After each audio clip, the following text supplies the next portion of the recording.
Hola, soy Laura Gómez.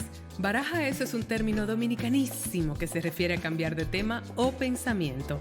O solté esta vaina y pensé en otra cosa. Saluditos caribeños, mi gente, desde un Madrid muy nublado, muy lluvioso. Muchos días ya grises para esta caribeña. Necesito sol. Pero bueno, es verdad que la lluvia es vida. Eso es lo que diría mi padre, así que me voy a quedar con eso en la mente. Eso también dijo mi amiga Puy Navarro, mi invitada de hoy, que es una actriz y dramaturga y profesora de yoga, y no lo mencionamos en el episodio, pero es que eran muchas cosas. Con Puy converso desde su proyecto actual más urgente, si se quiere, que es un documental en el cual está buscando a su hermano perdido y ella expande en el tema de todo lo que eso conlleva porque conecta con los desaparecidos, los niños desaparecidos de una época, eh, creo que ahí en los finales de la época de Franco. Y seguimos la conversación hacia el tema de migración, pero sobre todo hacia el tema de las rupturas y las reconciliaciones entre amigas. Porque Puy y yo tuvimos una ruptura en nuestra amistad.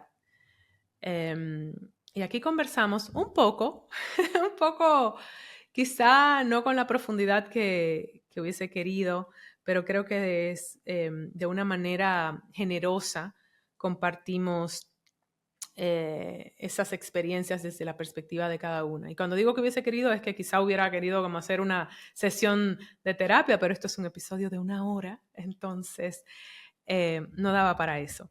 Pero sí para contemplar esa temática que es muy real y de la cual se habla muy poco. Y sí que tocamos ahí unas vibras sensibles y bonitas y que realmente, ¿qué conlleva y qué es necesario para tener una reconciliación de amistad? Así que aquí, sin más, les invito a escuchar este episodio con la actriz y dramaturga española radicada en Madrid y en Nueva York, Puy Navarro. Hermana, vaya días por España. Es, Parece parece Londres. Londres. Yo creo que hacía mucho que no pasaba esto, ¿eh? Yo, generalmente aquí, Me dijeron que esto es sí, anormal. sí. Tantos días de lluvia y grises de corrido. Van 2 semanas Ayer ya salió sin el parar. sol. Ayer salió el sol. Tú siempre ves el lado bonito de las cosas. Hasta en la oscuridad tú encuentras la luz así. Hay que hacerlo. Yo así toda oscura. Yo solo veo las nubes. Esta caribeña necesita sol, Claro. Puy, ¿tú Tú entiendes? tienes que venirte a Valencia Entonces, sí, conmigo. gracias. Tienes que venirte a Valencia. ¿Estás en No, Valencia no, ahora? no. Ahora estoy en Madrid. Puente Ok, Vallecas. ok. Un puente de Vallecas. Yo estoy en Lavapiés. Lavapiés La Latina, así. Es muy irónico que hayamos pasado tantos años en Nueva Ujú. York y que nos hayamos reencontrado en Madrid. Es cierto, es. Eh, es muy irónico. Cuéntame un poco de tu estado actual. ¿En qué estás ahora? ¿En qué te encuentras por aquí, por Madrid? Me encuentro desarrollando proyectos y tocando a Mm, puertas de productoras. Así me encuentro. Eh, bueno, tú sabes que estoy con el proyecto de documental de la búsqueda de mi hermano y ese es un guión que ya está ujú. escrito. El año pasado sí que tuve mucha suerte bueno, claro, ver el lado positivo. No tenía trabajo, como no tenía trabajo, escribí un montón. Entonces escribí un guión y una obra de Mm, teatro. Entonces todo eso ya está escrito. Guión nuevo, un guión de ficción mm. de mujeres Sí. luchándola en Madrid y el guión documental y la obra de teatro. Entonces estoy intentando sacar eso adelante, que es duro. O sea, vienen los Sí, nos, muy duro. pero dices, bueno, entonces intento enfocarme siempre en, bueno, justo antes de 2 días empecé a escribir una obra de teatro, digo, ¿Cuáles puertas se abren? No, yo sí sé de ese proyecto, pero creo que en cierto modo es lo que me inspiró a invitarte en esta temporada que va de decisiones valientes, porque sí que me gustaría ahondar un poco en esa decisión valiente que tú tomaste de buscar a tu hermano, pero comparte con mi audiencia de qué va eso. Claro. En el 1977 mi mamá tiene, o sea, somos 5 hermanos, mi familia somos 5 hermanos, pero mi mamá tuvo 6 partos y 7 hijos. Nacieron las 3 chicas, después de mí nació un bebé que murió a los 11 días y después nació los gemelos, Ferran y su hermano que iba a ser Julio. La historia oficial es que el gemelo, el segundo que sale, murió al nacer. Mi mamá nunca lo vio, la durmieron, estuvo muchas horas dormida. Cuando se despertó, el médico le dijo que había fallecido. Mi papá dice que lo había visto a través del cordón, a través de un portón, o sea, de un cristal. Ujú. Y esa es la historia oficial. Crecimos pensando pues, que el bebé está muerto, pero nunca supimos dónde estaba enterrado. Y en el 2017, 2018, una corazonada, mi papá había fallecido y buscando entre sus cosas encontré un libro, me puse a buscar una historia de la escritora, una Rosa valenciana, y me encuentro con una historia de la mujer de Rosa en este hospital que está buscando a su hijo y empecé a enterarme de la historia de todos los bebés robados de España que yo no sabía porque cuando salió el boom nosotros estábamos en Nueva York. En el 2010, 2011 se destaparon un montón de casos, se hicieron muchas investigaciones, pero bueno, recientemente Nick Casey, el periodista del New York Times, sacó todo el dominical del New York Times en inglés, era Los bebés robados de España, The Stolen Babies of Spain. Con lo cual empecé a investigar y empezamos a darnos cuenta de los patrones que seguían, que eran muy parecidos a otras familias y a lo que había pasado. Entonces, nosotros creemos, o sea, es una suposición, porque España no ha investigado, hemos agotado todas las vías legales en España, en nuestro caso, y ahora mismo desde el 22 de diciembre del año pasado, del 2024, nuestro caso está en el Tribunal Europeo de Derechos Humanos, TEDA. Wow. ¿Y por qué? Pero fuera de ese artículo y tal, tú descubriste algo en particular de que no había información, o sea, con tu madre, hablando con tu madre, fue que vino esa información de que no tenían datos de dónde estaba enterrado. No, ¿O toda la la familia vida, lo sabía? siempre cuando éramos pequeñitos, íbamos al cementerio a ponerle flores al otro hermanito, que sí que tenemos un nicho, Hmm. pero el otro como que nunca se sabía, o sea, que crecimos y luego hace muchos años que ya no que dejamos de ir al cementerio. El otro hermanito, el que murió de 11 días, que sí, Exactamente, que que lo está tuvieron en en un nicho casa, que sí, bueno, que y además igual es muy curioso porque sumamente doloroso. pero además tiene el nombre de mi hermano, Ferran Jaume, que es Hmm. como, mi hermano cada vez que Ah, va es como ver un nicho con su nombre, ¿no? uf, ¡Boom! sí.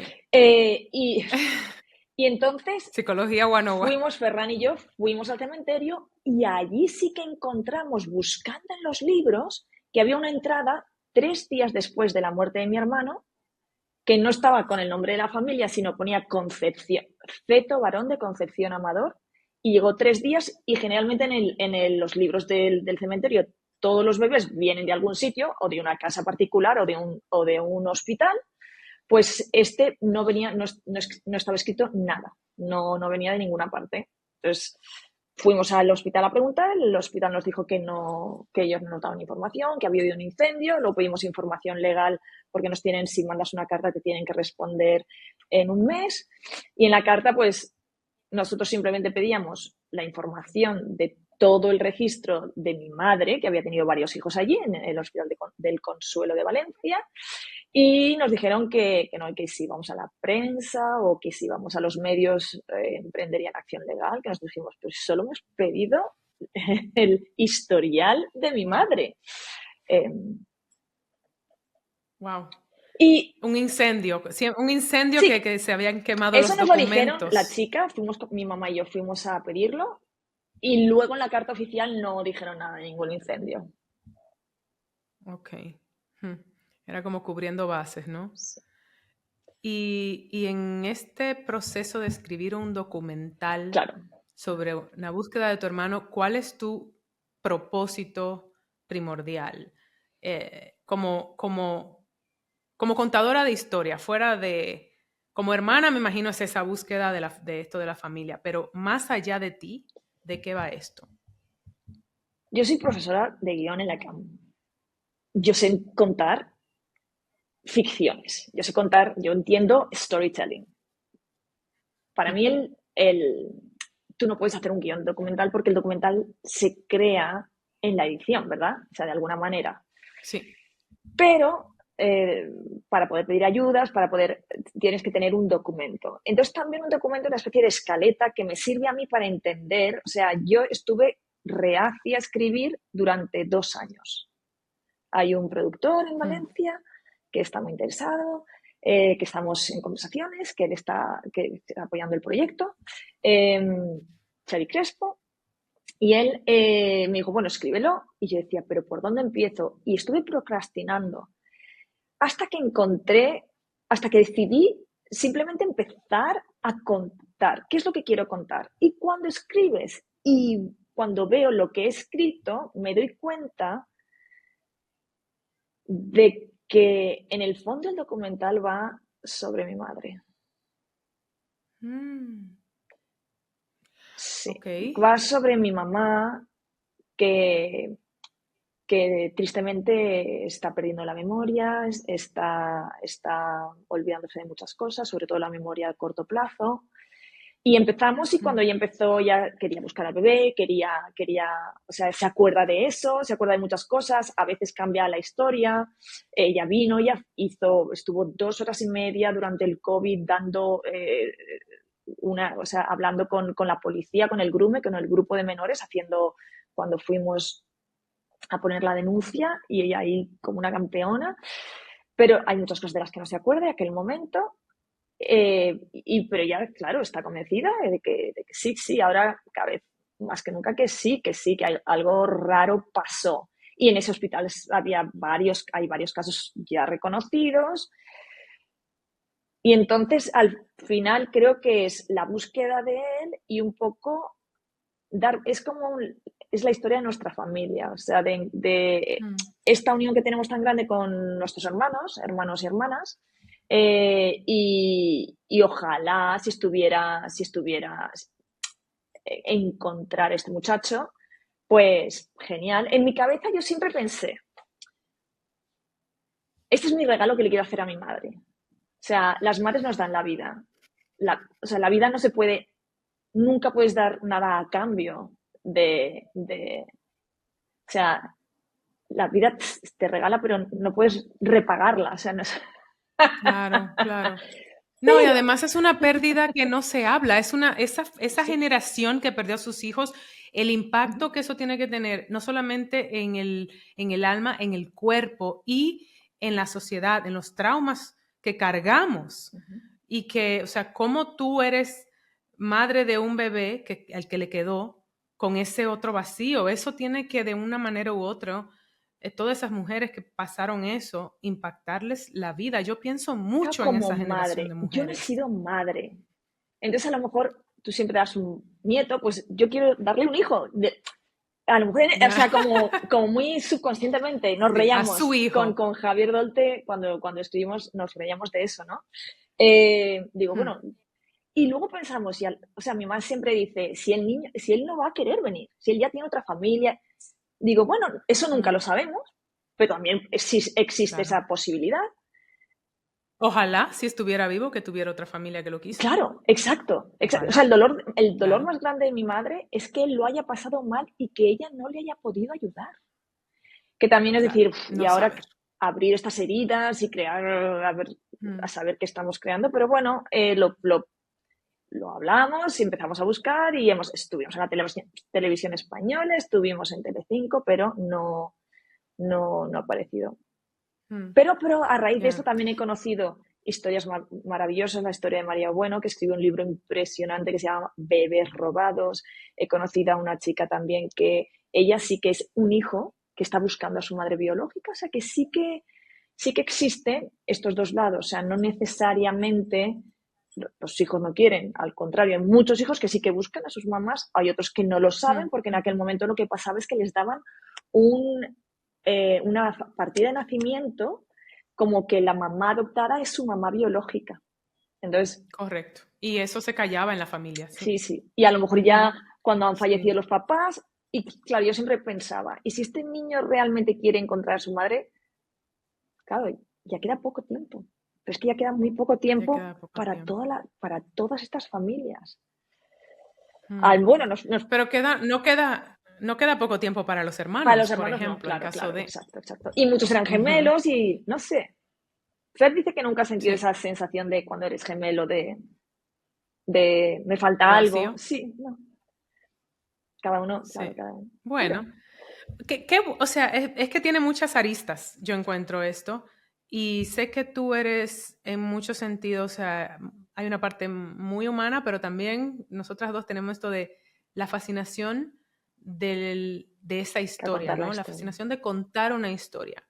Y me parece muy válida tu pregunta, porque yo estoy también en los cuestionantes sobre el tema de mi abuela, su historia, que quedó huérfana a los 10 años y pasó a vivir con mi abuelo y luego lo dejó a los 40 años con 8 hijos, ¿sabes? Y terminó en una cama a los 70 con una depresión Impresionante, silenciosa. impresionante. Esas historias para mí, yo ando preguntando a todos los hermanos, a todos los tíos, a todo mi papá, cada uno tiene una versión desde su experiencia, desde su lente, y cada quien recibió el trauma de una manera Total, diferente. Y yo creo que si no se cuenta, no se sana. total. Sí, sí. Eh, Hmm. Al principio también pensé también como sanación, pero en el fondo, en el fondo, viendo todos los vídeos y viendo todo lo que yo cada vez que voy a Valencia, mi mamá decía, pero hija mía, siempre que vienes sacas el tema. Digo, claro, mami. Hmm. Hmm. Pero me doy cuenta de que lo más bonito ha sido también encontrar esa línea que es todos los hermanos, cómo nos relacionamos, cómo nos unimos, que eso puede ser también muy bonito en tu proyecto, ver todo ese prisma, todas esas aristas de cada versión y el acercarte a cada Hmm. pariente tuyo a preguntarle y hacerlos partícipes. Eso es muy bonito. Hmm. Yo me acuerdo, mi hermana Teresa y yo nos íbamos a un barecito que alguien lo había visto pasar o alguien que era muy parecido a mi hermano y nos íbamos, nos sentamos allá a tomarnos una cervecita a ver si pasaba el hermano. Mi madre, Concha y yo, el día más frío de invierno, nos habían dicho que paseaba el perrito con una novia. Fuimos al lugar donde habían visto a un chico que se parecía a mi hermano, congeladas y Qué loco. claro, sí, sí. Hmm. Pero no Sí. sé, como que luego nos reímos contándolo y es una experiencia Pero al final, que une sí, mucho. es que une, pero al final también es un espacio a él. Yo encuentro, como que tampoco fue olvidado y eso también es algo Sí, bonito. sí. Y también están, bueno, alguien completamente aleatoriamente, alguien de Estados Unidos me dice que ha recibido, o sea, como una canalización del más allá de mi abuela y Hmm. que dice que siga buscando.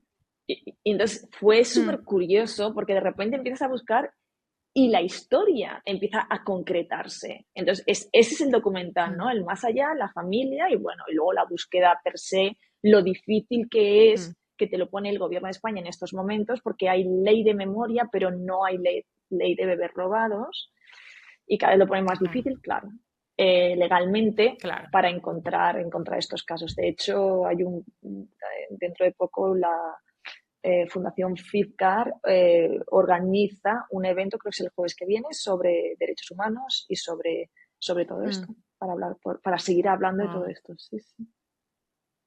Tú eres muy, bueno, somos, pero tú particularmente tienes una alianza hacia los derechos humanos Mm. y mucho de tu trabajo va hacia esa línea. Me acuerdo cuando tú y Francisco Reyes, que fue invitado en este espacio en algún momento, actor maravilloso español y amigo, hicieron la vida, eh, ¿cómo se dice? La de Calderón de La la vida es Barca. sueño. La vida es sueño. Cuéntame, mira, La vida es sueño. Es un proyecto también muy cercano a ti en muchos sentidos. Sí, hay algo que dijo, que una vez escuché, jovencita, cuando estaba empezando a hacer teatro, que dijo Vanessa Redgrave en Nueva York, que decía que teníamos que ser hijos de nuestro tiempo y que teníamos, o sea, ¿cuáles son las historias que creemos que deben ser escuchadas? Nosotros, we are storytellers, contamos historias, Hmm, y qué historias hmm, creemos que la tribu, en nuestra comunidad o internacionalmente, tú y yo estamos en Estados Unidos, aquí, tú en Santo Domingo, hmm. ¿qué tiene, qué resuena en nuestro tiempo? ¿Qué resuena? Entonces, a mí, pues hay lo que tú dices de los derechos humanos, mi corto Jean sobre el aborto, mi obra de teatro, Elsie Henry, es sobre la muerte digna o la vida digna, diría yo. Eh, Hmm. y La vida es sueño empezó siendo una obra de teatro que hicimos el Día Mundial de los Derechos Humanos en Naciones Unidas, como obra de Correcto. teatro bilingüe y que utilizamos a través de bioproyecciones de Laia Cabrera, que siempre estaba ahí a nuestro lado, eh, crear esa conexión porque es la historia de La vida es sueño de Calderón, es un rey o el poder que tiene un hijo escondido porque piensa, porque el oráculo le dijo que iba a ser un mal ruler, un mal gobernador de su tierra o rey, Monarca. monarca, y lo encierra. Entonces, ¿cuáles son los sitios de encierro? Pues Guantánamo, Abu Ghraib, y entonces a través de las proyecciones hablábamos de todo eso cuando todo eso estaba pasando.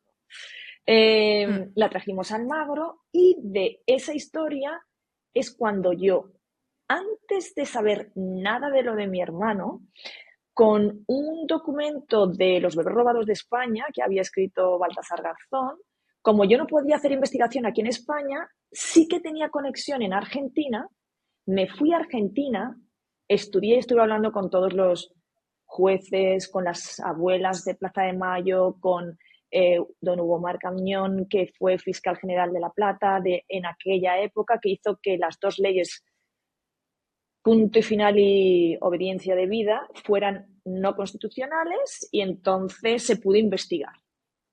Pues escribí una película que es La vida es sueño o el delito de haber nacido, un guión que es también, que se lo llevo tocando puertas, estaba 3 veces a punto de, con 3 productoras, hemos levantado un poco de dinero, o sea, 3 veces a punto de salir todo, y al final se ha caído. Oye, sigo intentándolo, o sea, ahí sigo intentándolo. De hecho, justo ayer o antes de ayer, mandé otro email a otro productor sobre esta historia.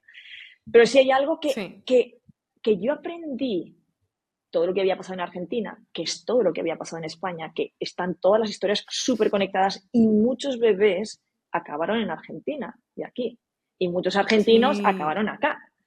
Eh, Y las historias se repiten, mira cómo estamos en total, este momento, o total, sea, total. estamos en las Y tinieblas, pasó lo pues. mismo en Irlanda. Pasó lo mismo en la Mm, película de Filomena de sí. Stephen Frears, que lo cuentan maravillosamente. Y no hace mucho de Claro, de eso los 70, destapó tampoco, 70, hace un... 80, y creo que en España hay un caso en el 90.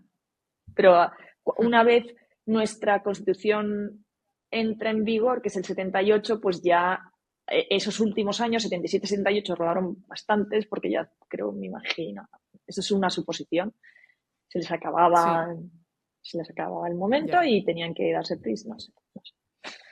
Y mencionas Elsa y Henry, no puedo dejar de mencionar esa obra de teatro porque, como bien dices, es de un poco de esto de la dignidad de la muerte, ¿no? Que no realmente contemplamos mucho en nuestra sociedad. De hecho, es una conversación que está acá, también voy a tener en Baraja eso, con una dula de la muerte. Wow. Eh, y me conecta mucho a tu historia. Sí, mucho a tu historia, porque creo que no se, o sea, no se trata con el carácter que merece y con la compasión que merece. Creo que tratamos mejor a los animales que tratamos a las personas en ese sentido. Háblame un poquito de la concepción de Elsa y Henry y qué es lo que tiene que ver. ¿A qué te refieres con eso de la dignidad al morir?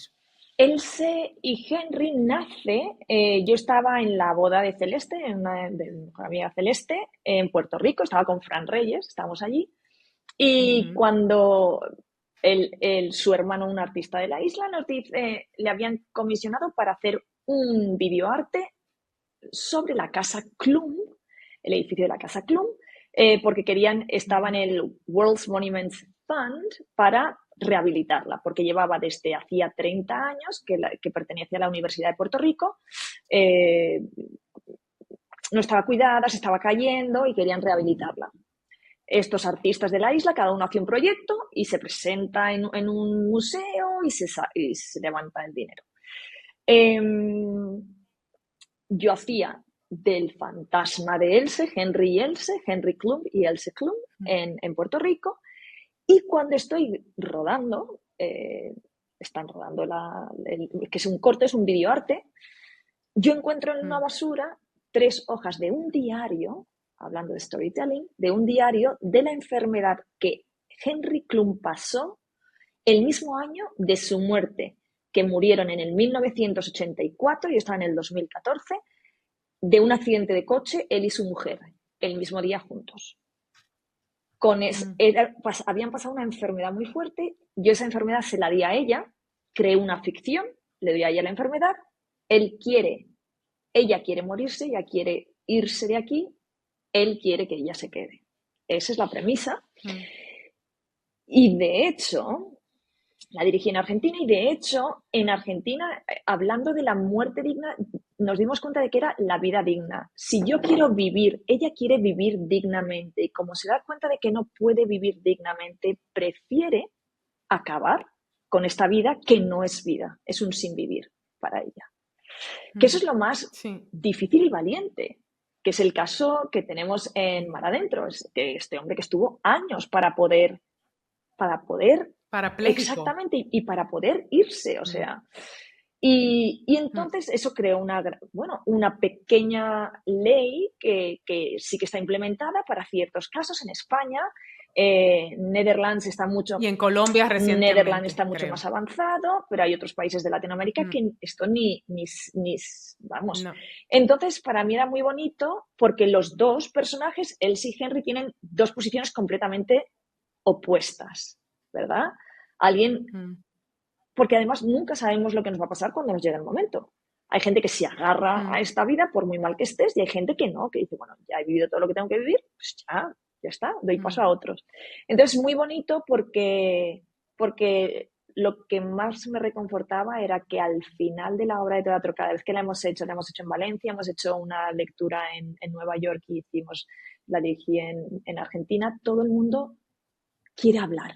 Es como que abres tantas puertas, como tocas esos corazoncitos y todo el mundo quiere contarte su historia y todo el mundo quiere darte su opinión y todo el mundo quiere decir, no, porque yo hubiera hecho esto o a mí me pasó lo mismo con mi hijo, que no lo veía en 10 años y algo pasó y que nos unió. Y eso me pareció lo que hablamos de contar historias. ¿Para qué escribimos? ¿Por qué contamos las historias? Para conectar con la gente. Para compartir una experiencia. Y no para responder preguntas, sino para crear más preguntas.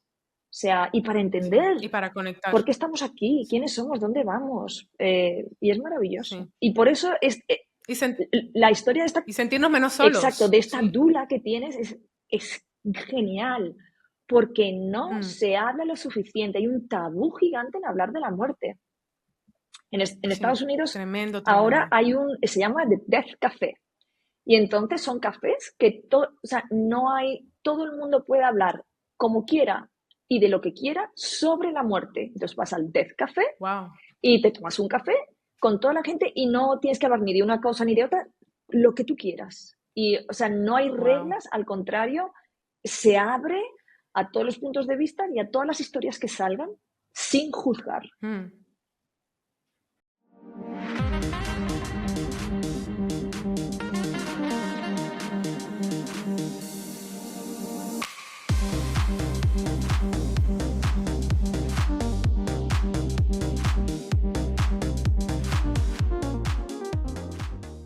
Hablando de Estados Unidos, es un país que ahora mismo está en declive, pero en el cual nos conocimos y forma gran parte de nuestra historia y nuestra vida. Mi corazón ahora está herido por toda la gente que está pagando las consecuencias de tanta, ¿verdad? De tanta locura y tanta avaricia humana. Cuéntame un poquito tú llegaste realmente como actriz. O sea, es muy gracioso que nosotros hemos tenido que diversificarnos y escribir ha sido muy, muy sanador y en cierto modo alentador, pero venimos del mismo oficio actoral y tú entrenaste allí en Nueva York, ¿correcto? Claro, yo llegué a Estados Unidos, a la American Academy of Dramatic Arts, that's my alma mater, que está en Madison con la 30, que me gradué en el 2001, llegué en el 99 y empecé a trabajar en el Teatro del Repertorio Español, donde nos conocimos. Claro. ¿Dónde nos conocimos? Sí. Y de hecho, haciendo todos los clásicos, yo hice La vida de sueño en el repertorio, como Rosaura. Yo hice, que es muy bonito verlo como una dirección clásica y luego crear tu propia visión, me parece maravilloso. Y yo fui, a trabajar como actriz. De hecho, yo el año pasado hice allí en Estados Unidos Uncle Vanya, Tío Vanya, y yo siempre, y aquí en España hice una peliculita que saldrá este año, a ver si sale este año y vamos todos a verla, La increíble historia de Julia Pastrana. Y para mí... ¡Qué buen título! Sí, ¿sabes quién fue Julia Pastrana? Vale, Julia Pastrana fue una mujer nativa americana que llegó a Sinaloa, de Estados Unidos a Sinaloa. En Sinaloa, yo creo que iba huyendo de alguien, llevaba una niña chica que nadie sabe, yo creo que la estaba salvando probablemente de abuso sexual o de malos tratos, como ella misma, porque ella tenía una enfermedad, tricoquinosis creo que se llama, que tenía todo el pelo, era la mujer lobo, en el 1800, y una doble línea de dientes.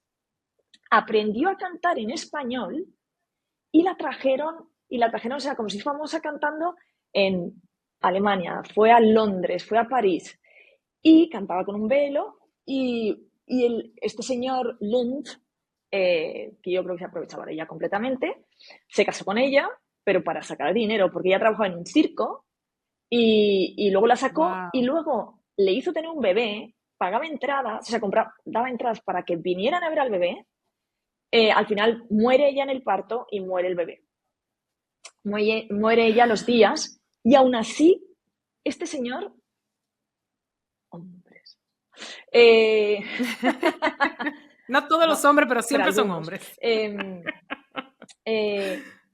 A las momias empieza a llevar también las momias sacando dinero por ellas, o sea, como si fuera un espectáculo de circo. Una locura. Sí, entonces esa película la hiciste, esa película sí, ahora en agosto la hicieron y tú formas parte. Sí. Yo tengo un papel muy chiquitito, pero sí.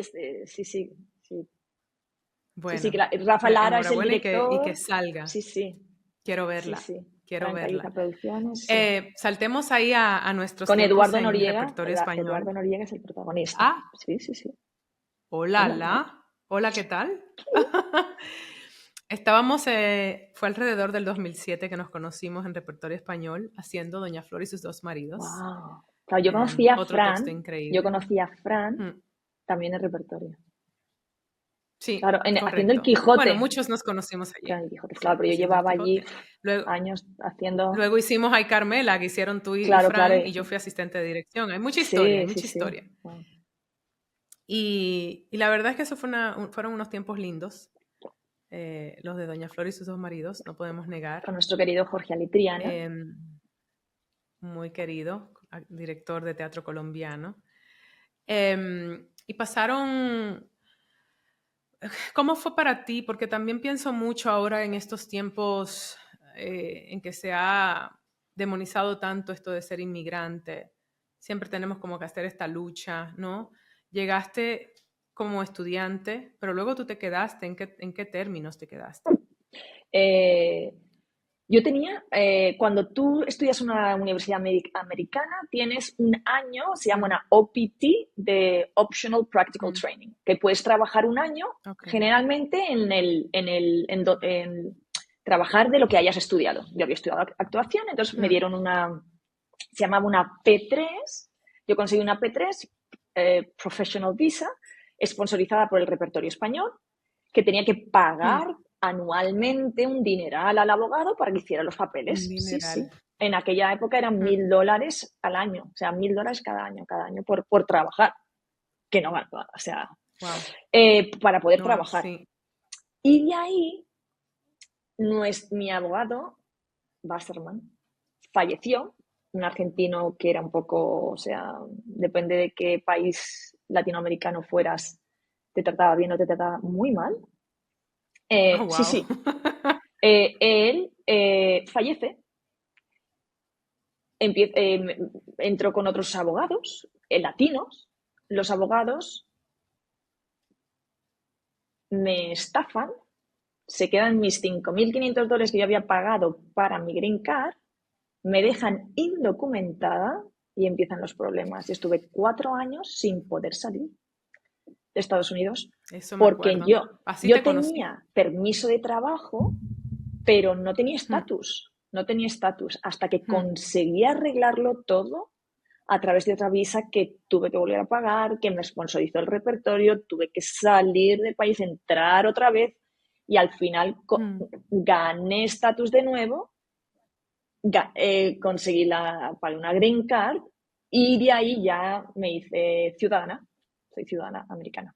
Es que hay En una vulnerabilidad 2017, o asociada. sea, Sí. 18 años pagando y luchando para conseguir tener una estabilidad de estatus migratorio. Hmm. 18 Hay una años. gran vulnerabilidad asociada a ser inmigrante y yo por eso soy como tan, no sé, activa con eso, Claro, ¿sabes? Que estoy pasando ahora desde un lugar de mucho privilegio, ojo, porque claro, primero yo era gringa, o sea que nunca tuve esa claro. circunstancia, pero siempre como muy rodeada, bueno, fuera gringa de papeles, ¿no? Pero nacida en Estados Unidos, pero criada en República Dominicana, entonces como muy, era muy latente en mí y era muy consciente de que yo no soy de aquí, yo tengo unas circunstancias que me permiten un cierto privilegio. Y ahora lo estoy viviendo de una manera diferente porque estoy en el proceso migratorio en España y, por ejemplo, ahora mi madre tuvo un accidente, recientemente se rompió una pierna y está Bendita. todo bien, la van a Y mil operar y besitos todo, pero para ella. no. Te amamos desde aquí. Mil besitos para mi madre, te amamos, madre. Pero luego me llamaron ellos y me dijeron, no, no creemos que debas venir. No es una enfermedad, estoy bien, tienes que aguantarte porque estoy en un proceso ahora que me afecta el estatus. Y entonces pienso mucho en eso y pensaba mucho en tu situación, que no se compara, de que te estafen además, porque es verdad que hay un tema ahí con de lo que no se habla, de todos los impuestos que pagan los inmigrantes indocumentados, que eso no lo Claro, porque si mencionan. tú tienes un número de la seguridad social, tú estás pagando tus Hmm, impuestos, aunque estés indocumentado. hmm, O sea, aunque no tengas estatus, sí, yo estaba pagando impuestos. Yo pagué sí, 18 años impuestos de todo lo que trabajaba, yo pagaba mis impuestos. sí.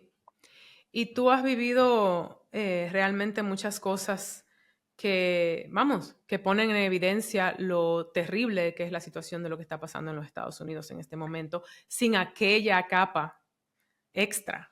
O sea, pero ya era es una causante de ansiedad, en cierto Y la modo, suerte es que honestamente. yo vengo de un país europeo, que a mí, Hmm, claro, me tratan como latina, que sí, bueno, tú lo sabes, o sea, hay muchos menos trabajos para nosotras, es mucho más hmm. difícil meter cabecita, eh, pero bueno, que yo creo que hay por eso hay no sé, como que yo creo que el grupo de gente latinoamericana y española que nos encontramos ahí en Nueva York, pues había mucha más comprensión y ayuda que a lo mejor en otro sitio, porque Sí, como hay familia elegida, exactamente, exactamente, exactamente, que a lo mejor aquí no familia pasa, elegida, o a lo mejor entre los que son nacidos allí no pasa.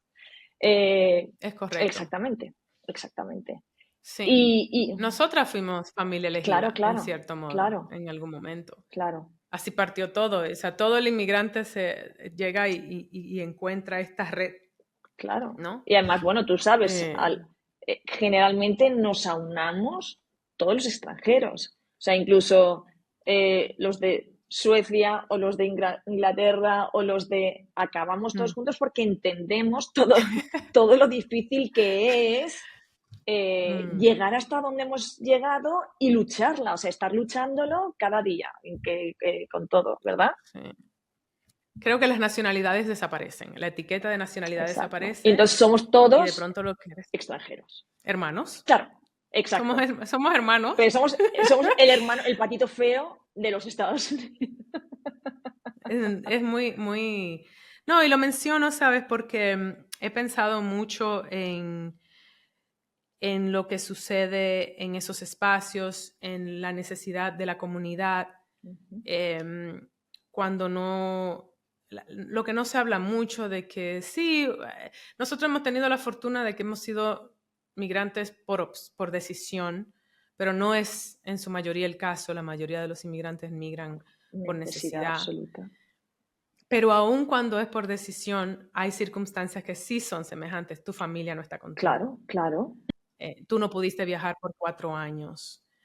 Sí, y además no tenemos ¿Qué? acceso a... Yo durante 15 años, hasta que no llegó Obamacare, yo no tuve un seguro de salud, yo no tenía seguro. Yo decía, yo no me puedo poner enferma, yo tengo que ser muy sana porque, porque yo no me puedo poner enferma. Que no puede ser como puede ser que el país más rico del mundo, la gente No tiene seguro no tenga seguro médico. médico o muera o no pueda pagar los biles, vaya a la bancarrota o Sí. justo hace poquito veía The ¿Y Whale. qué descubriste sobre ti misma en esas circunstancias? ¿Qué Puy conociste en ese momento? En el momento de los 4 años que no podía salir, en el momento, ¿cuál? ¿En qué momento? En esos momentos de migración, pero también en esos momentos en que se complicaban más las cosas, ¿sabes? Eso mismo de no tener seguro, pero luego 4 años sin poder salir, maniatada, ¿sabes? En Bueno, ese justo en ese sentido. momento, claro, fíjate qué curioso. Yo, como busco siempre el lado bueno, digo, bueno, como no me puedo ir a ningún lado, es cuando empecé a producir mi propio teatro y ahí monté los monólogos de Félix Sabroso, Mujeres ligeramente alteradas. Gracias a esos monólogos conocí a Fran Sentero y me dijo, ayúdame a montar, montamos zanahorias. Él me dijo, tú me ayudas a montar zanahorias, yo te ayudo a montar La vida es sueño, montamos La vida es sueño y luego montamos Ay Carmela, o sea, montamos Animales nocturnos de Juan Mayorga, o sea que yo decía, bueno, como no puedo ir a ningún lado, mi hermana pudo venir a visitarme, mi hermano vino a visitarme, mi hermano Julio, pero mi mamá no pudo, por ejemplo, y es muy duro, o sea, y sobre todo nosotros que venimos de países donde la familia es en general, pues estoy hablando de una generalidad, Muy pero unida. estamos muy unidos con Sí. la familia, pues era duro, claro, ellos, sí, Entonces, sí, sí, y sí. descubrí, ¿qué descubrí? No, esa resiliencia y decir, bueno, es lo que hay, tengo que lidiar con lo que está pasando ahora, voy a ver cómo busco la manera de disfrutarlo más. Bueno, en esa historia, donde todos mis amigos en Navidades se habían ido a sus casas de vacaciones con sus familias y yo estaba sola en la calle 4 viviendo entre C y D, Crime and Death, crimen y muerte, crimen y muerte, viviendo en un quinto sin ascensor o un sexto sin ascensor, con mi ordenador congelado de frío, en pleno invierno crudo de Nueva York, le escribí una carta al rey de España para que me ayudara a montar el show que estaba montando, porque decía, ¿cómo puede ser? Alguien me tiene que ayudar. Y bueno, y respondió y bueno, gracias a eso conseguí, gracias a la carta que se la enseñaba a todo el mundo y tocaba todas las puertas, conseguí la persona que produjo, don Diego Hidalgo, que acabo de estar con él hace poquito, que se está recuperando de una operación muy grave, para hacer La vida es sueño en Naciones Unidas. O sea, que siempre hay algo... Espérate, ¿el rey Juan Carlos era en Juan ese Carlos era en momento? ese ¿O momento. era el rey? Juan Carlos. El rey te El rey te responde. respondieron del reinado. Sí, sí. Es una historia muy bonita Mira que tú. creo que está en la web de The Moth. Era una historia que está en The Moth. El rey responde. ¿Qué le hiciste tú? Sí, sí, sí, sí, sí. Que, en The Moth Yo hicieron una necesito. colaboración con el Instituto Cervantes, entonces era The Moth en Ajá. español. Y entonces nos enseñaron storytelling y a contar nuestras historias, una historia de unos 6 minutos, y entonces hablamos y eligieron mi historia, sí, sí. Responde a través del secretario, pero o sea, el secretario está, el rey me Claro. dice, Yo pero tuve que aprender protocolo para escribir la carta, pero eran 12 páginas manuscritas. Le escribí y el dossier de la vida de sueño y lo mandé. Y me respondió, y él había enviado ese dossier a exteriores, al Ministerio de Cooperación y ujú. al Ministerio de Cultura. Que nadie me ayudó, pero gracias a la carta, otra gente me ayudó. Quiere decir que descubriste que en tiempos de desesperación tú consigues lo que sea. Hay que ser Resiliente. pilas, como dirían los cubanos, pilas, pilas. Pilas, pilas. Con todas estas historias que a pesar de los obstáculos cuentas y siempre sales en cierto modo airosa, me voy a atrever y voy a ser valiente de comentar que tú y yo fuimos valientes ¿cómo se dice? De perder la amistad y recuperarla, ¿no? Yo creo que en esos espacios de esa lucha, mientras te escucho hablarlo, digo, claro, es que son tantas las luchas en esos momentos que uno ni cuenta se da que en esa familia elegida también hay codependencia a veces, eh, y nosotros estamos en espacios de sobrevivencia, supervivencia. Supervivencia. Y yo te había dicho antes de esto si estábamos dispuestas a hablar al respecto, pero yo creo que de las cosas bonitas que sí también no se hablan, de las rupturas en las amistades. Y, y bueno, y de cómo, porque se habla de los románticos, se habla de las rupturas románticas, y hay rupturas románticas que ya tú no quieres volver a ver a esa persona más, pero hay rupturas románticas que sí que tú extrañas a esa persona. Y aquí pasó lo mismo. Nosotras tuvimos una ruptura, fue un poco antes de la pandemia, o la pandemia fue la definitiva. En la La pandemia. pandemia fue un momento de quiebre para, para mucha gente y para muchas cosas. Y, y bueno, no sé, ¿qué recuerdas Yo creo que en de la eso? pandemia lo que sí que hubo es que muchos de nosotros y lo que hacemos es empezar a revisitar nuestros valores. Mm, Eh, Revisitar nuestros valores y cuando nos enfrentamos a algo tan difícil como es la posibilidad de que nos muramos todos como sociedad o de no saber qué va a pasar, de no saber si nuestra vida va a seguir como mm, seguía siendo, eh, yo creo que en esa tesitura, de hecho fue antes de la pandemia y en la pandemia nos reconectamos, pero luego no pudimos reconectar del todo, sí, porque fue quebró. antes de la pandemia. Sí, Porque en la pandemia sí que nos fue antes de llamamos, la yo me pandemia, es acuerdo que verdad. nos llamamos, yo me acuerdo que estaba lloviendo y tú me estabas contando, sí, me acuerdo que nos llamamos, sí, sí, Es sí, sí, cierto, sí, fue es antes de la cierto, pandemia. es cierto. En la pandemia fue Fue más bien un antes momento de de, pequeña nos vamos a morir, pues vamos a vamos a hablar hablar, antes de morirnos. exactamente. Sí. Y fue antes de la pandemia y Ujú, sí, precisamente hablando de los valores, yo pensé en ese momento, algo que a mí me había sentado a mí muy mal, porque yo veía que teníamos dos sistemas diferentes de valores. mm, Respecto a una cosa que es como si tú fueras de un partido y yo de otro. Y entonces en ese momento yo decía, ujú, no, no, no cierro mi corazón mm, a alguien si no vamos a tener los mismos valores o si no hay una reciprocidad. Lo ujú, hablamos, gracias a ti. De hecho, hay que darte el aplauso, ¿no? De querer, porque para bailar tango se necesitan dos, pero siempre alguien tiene que sacar a bailar al mm. otro. Siempre hay alguien que saca a bailar. A la otra persona. Yo Eh, tengo ese don. Cuando me importa a alguien. exacto. Y Cuando me importa a entonces, alguien.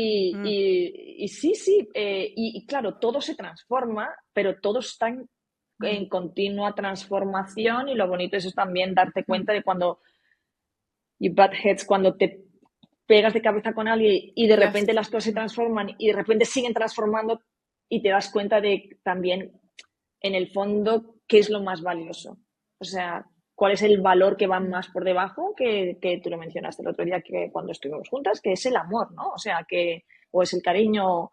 No hay nada tan mm. importante para tener un- una mala, un grudge, ¿cómo se dice un grudge? Cuando, o sea, Como un desacuerdo, o sea, o una Claro, una animosidad. animosidad, no hay nada tan o Es sea, no me clavas, o tan sea, fuerte. claro, Eso es relativo, ¿verdad? Yo creo que eso es discutible. Importante, porque así como nosotras tuvimos no solamente el interés y la intención, y yo te saqué a bailar, pero tú también viniste a bailar, ah, que claro, puede haber pudiste no, haberme dicho, no me interesa sí, bailar, y gracias Laura Gómez, pero no, pero sí, viniste al baile. Yo creo que está también el asumir que hay situaciones que no se pueden reconstruir, que no es lo sano para una persona, que hay gente que hay que dejarla ir, porque puede ser que haya o algún tipo de toxicidad que no te va y que ahí uno tiene que protegerse, porque me ha pasado. O personas que evolucionan en espacios tan distintos que funciona también en una relación romántica. Pero en el caso nuestro pasó algo muy particular, que era efectivamente cada quien lo interpretó desde su lugar y desde sus circunstancias. Nosotras lo hablamos largo y tendido. Y, pero sigo pensando que las dos estábamos en una sintonía que fue probablemente lo que tú interpretaste, muy distintas. Y efectivamente en ese momento el sistema de valores era distinto. Pero también yo estoy en un proceso ahora de... He estado en terapia ya intensa por un par de años, pero en estos no te puedo ni decir. Y estoy descubriendo tantas cosas de mí que van por el lado de lo... van por el lado del mal de amor, siempre me abre la caja de Pandora, mi pobre. claro, que, pero qué Pero bonito, o sea, como antes me preguntabas, ¿qué aprendiste? ¿Qué has aprendido de Laura a raíz de esta experiencia?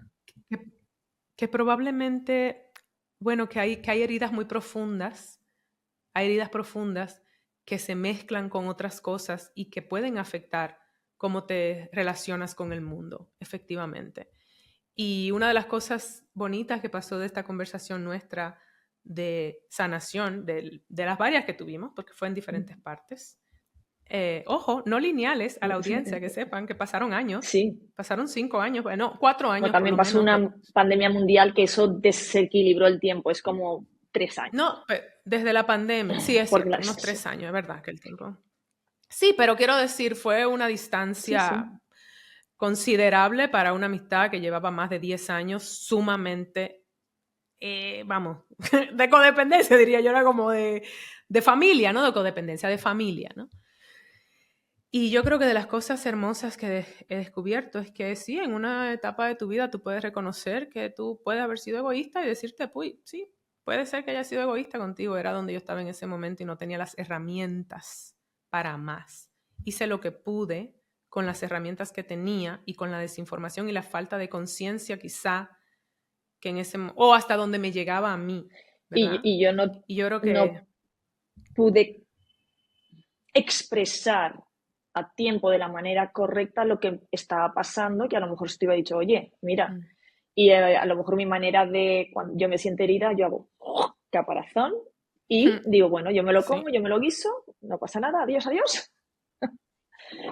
Que es también interesantísimo porque esas son de las herramientas que yo he ido adquiriendo, que quizá por eso tengo esa capacidad de sacar a bailar, si me interesa. Ojo, vuelvo y repito, porque no quiero dar la mala señal. No todas las relaciones hay que irlas a rescatar. Está ahí, uno tiene que mirar para adentro y decir por quién o por cuáles cosas yo quiero luchar. Eh, y en el caso nuestro es como una persona con unos valores que aunque en ese momento no estaban alineados, siguen siendo muy a tono nuestros valores, por lo menos por la vida, por el mundo, nuestro cristal. Digo, eso no es usual tampoco. Eh, Hay diferentes tipos de amistades también y hay gente que en ciertos momentos, que yo creo que fue lo que nos pasó también, probablemente, se activan heridas inconscientes. Las dos personas, que a lo mejor tienen un montón de cosas en común, pero se activan cosas. Y yo creo que nosotras pasamos por una etapa en que inconscientemente nos activábamos heridas que ni siquiera tenían que ver la una con la otra.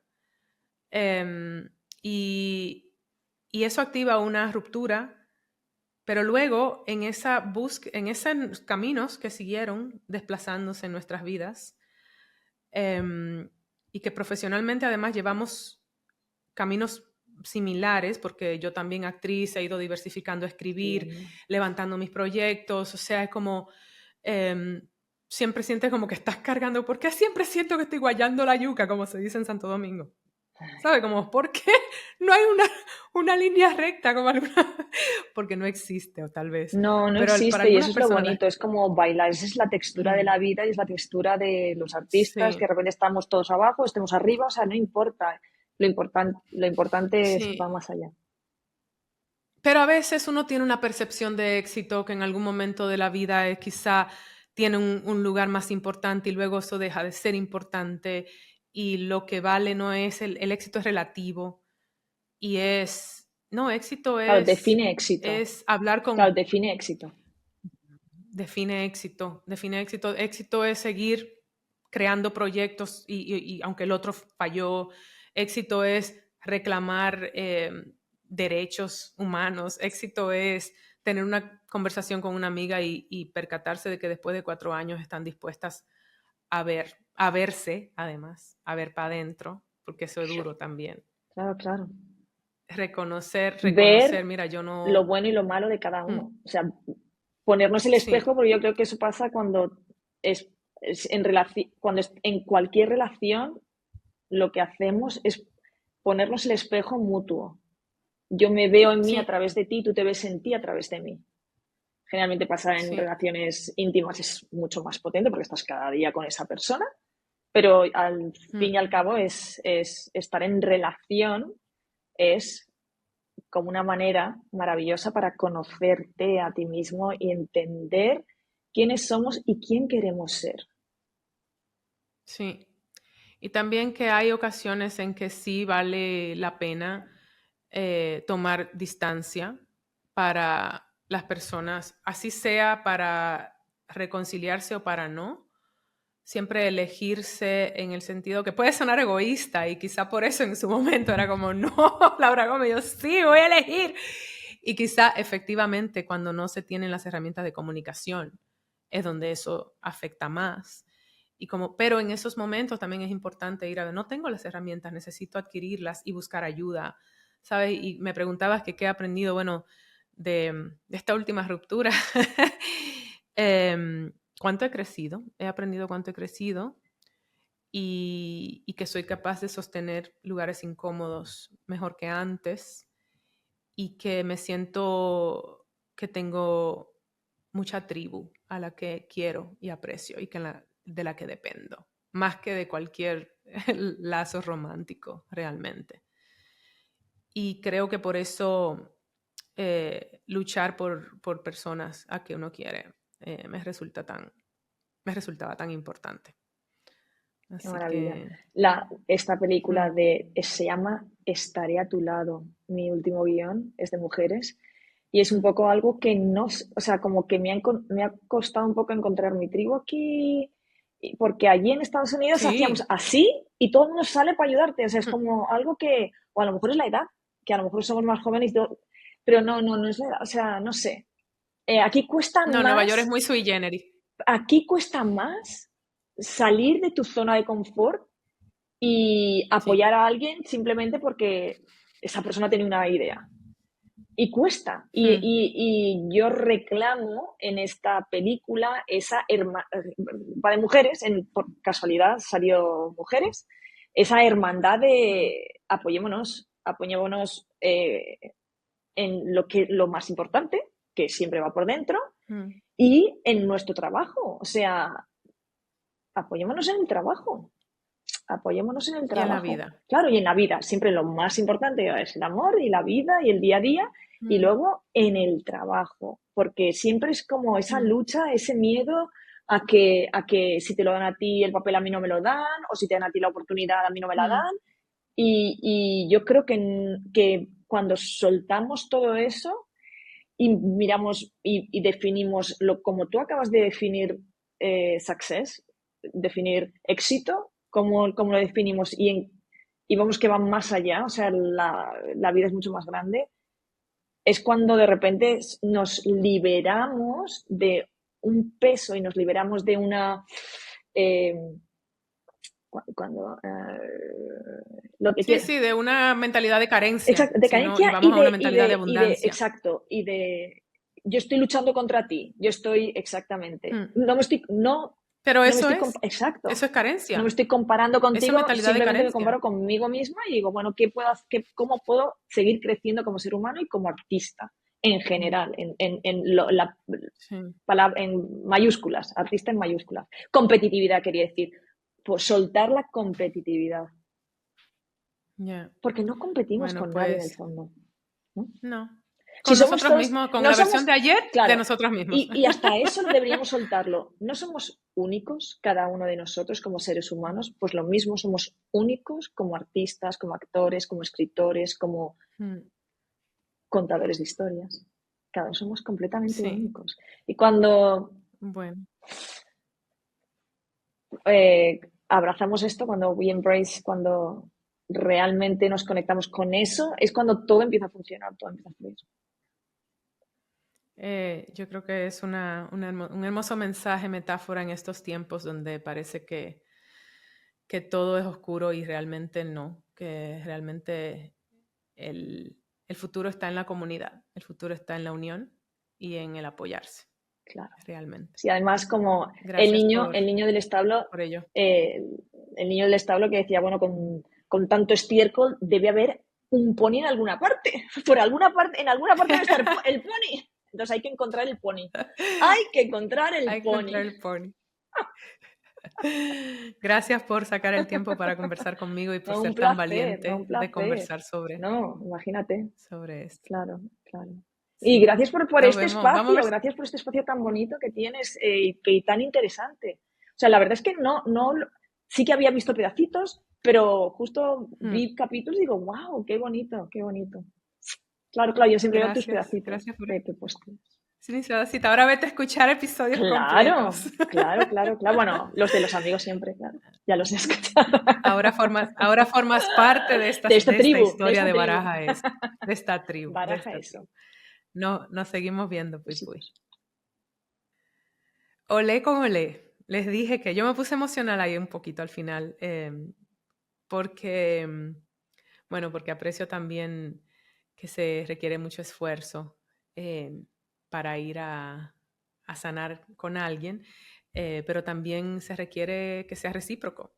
Y se logró. Y ahí estamos todavía en proceso de reconexión y de sanación y en otro lugar. Además, ya somos otras personas y estamos en otra etapa de nuestras vidas y creo que la amistad es en cierto modo hasta más ligera, ¿no? Porque aceptas a la persona donde está. Y yo creo que eso también es algo muy importante que no llegué a mencionar en la conversación, pero lo menciono aquí en el cierre. Cuando se trata de ese tipo de situaciones que discutimos al final, Pu y yo, hay que aceptar a las personas en el lugar en donde están, ya sea en una situación romántica o de amistad, después que uno decide tener una reconciliación. Si no, no la tengan. Si no, pueden aceptar a la persona como es. Y si la persona no ha hecho un trabajo tampoco de evolución y de conciencia, muy difícil. Así que a veces se presta cuando eso sucede y ese fue el caso acá. No puedo dejar de mencionar que ya saben que lo he mencionado en algunos espacios aquí en Instagram y demás, que está al aire el podcast Lost Women of Science, Mujeres Desconocidas de la Ciencia, del cual soy narradora y que esta temporada está dedicada a Evangelina Rodríguez Peroso. Es un podcast fascinante. Yo como narradora lo comparto porque necesito que la historia de Evangelina se conozca y creo que este episodio de Puy, que es una mujer que ha atravesado tantos obstáculos en su vida para llegar a donde quiere, pues Evangelina en su tiempo, que fue principio del siglo XX, también la primera médica dominicana. Les invito a escuchar y a ambos podcasts, por supuesto, compártanlos con otras personas para que nos descubran. Gracias y hasta la próxima.